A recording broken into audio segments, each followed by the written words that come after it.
மாண்புமிகு பேரவைத் தலைவர் அவர்களே, ஜம்மு காஷ்மீர் மாநிலத்தில் உள்ள பெஹல்காமில் அப்பாவி சுற்றுலா பயணிகள் மீது நடத்தப்பட்டுள்ள மனிதாபிமானமற்ற பயங்கரவாத தாக்குதலுக்கு கடும் கண்டனத்தையும் அதில் உயிரிழந்த அனைவரது குடும்பத்தினருக்கும் எனது ஆழ்ந்த இரங்கலையும் இப்பேரவையின் வாயிலாக தெரிவித்துக் கொள்கிறேன். ஜம்மு காஷ்மீர் மாநிலம் பெஹல்காமில் இருக்கக்கூடிய சுற்றுலா தலத்தில் நேற்றைய தினம் பயங்கரவாதிகள் மிக கொடூரமான ஒரு தாக்குதலை நடத்தியிருக்கிறார்கள். இதில் இதுவரை 26 சுற்றுலா பயணிகள் கொல்லப்பட்ட தகவல் நமக்கெல்லாம் கடும் அதிர்ச்சியும் துயரத்தையும் அளித்துள்ளது.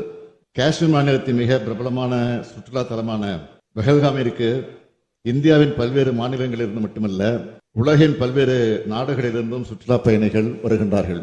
நேற்றைய தினம் அங்கு பைசரான் என்ற மலைப்பகுதியில் இருந்து திடீரென நுழைந்த தீவிரவாதிகள் சுற்றுலா பயணிகள் மீது இரக்கமற்ற வகையில் கொடூரமான தாக்குதலை நடத்தியிருக்கிறார்கள். அப்பாவி மக்கள் அவர்கள் மீது நடத்தப்படும் இதுபோன்ற பயங்கரவாத தாக்குதல் கடுமையாக கண்டிக்கத்தக்கதாகும்.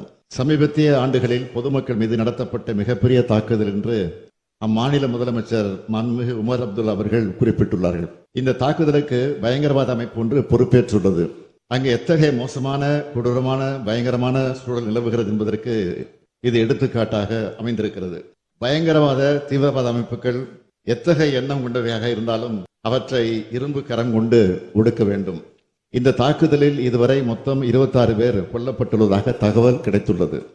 இந்த தாக்குதலில் தமிழ்நாட்டை சார்ந்த சிலரும் பாதிக்கப்பட்டுள்ளனர் என்ற தகவல் எனக்கு கிடைத்தவுடன் உடனடியாக டெல்லியில் உள்ள தமிழ்நாடு இல்லத்தில் 24 மணி நேரமும் செயல்படும் சிறப்பு உதவி மையம் தொடங்குவதற்கு உத்தரவிட்டிருக்கிறேன்.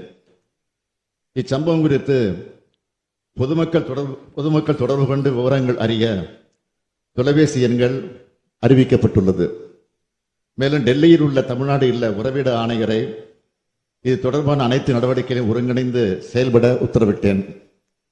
காஷ்மீர் மாநில அரசோடு இணைந்து பணியாற்றி இச்சம்பவத்தில் பாதிக்கப்பட்டுள்ள குடும்பங்களுக்கு உரிய உதவியை செய்யுமாறு உத்தரவிட்டிருக்கிறேன்.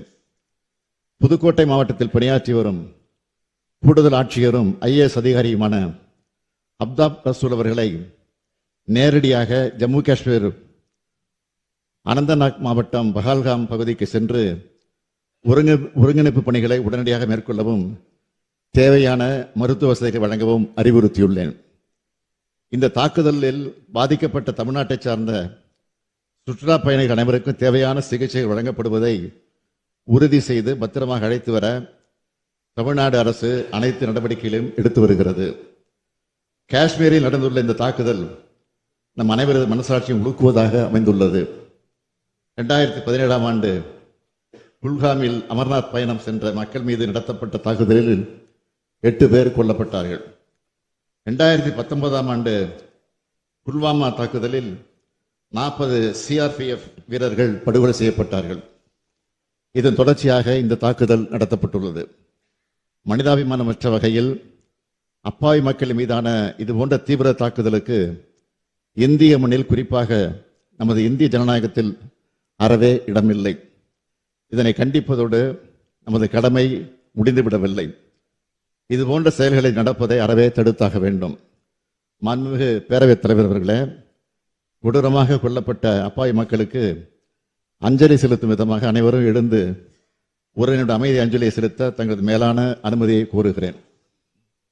மாண்புமிகு முதலமைச்சர் அவர்கள் கேட்டுக்கொண்டவாறு மாண்புமிகு உறுப்பினர்கள் அனைவரும் எழுந்து நின்று 2 மணித்துளிகள் அஞ்சலி செலுத்த அன்புடன் வேண்டேன்.